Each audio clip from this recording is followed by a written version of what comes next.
नमस्कार, मी सुनील मदनुरे. आपण पाहत आहात TV 125MS.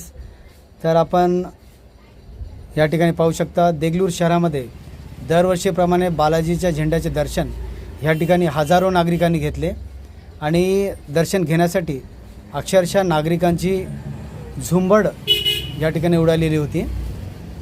आणि सोबत या ठिकाणी बालाजीचा झेंडा जो आहे, तर झेंड्याला अभिवादन करण्यासाठी खूप हजारोच्या संख्येने या ठिकाणी नागरिक उपस्थित होते. तर आपण या ठिकाणी पहा की बालाजीचा झेंडा आहे तो कसा आहे. बालाजीच्या झेंड्याची परंपरा खूप मोठी आहे, खूप जुनी परंपरा आहे.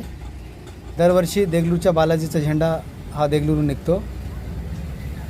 तर आपण या ठिकाणी पहा, खूप सारे लोक भाविक या ठिकाणी दर्शनासाठी बालाजी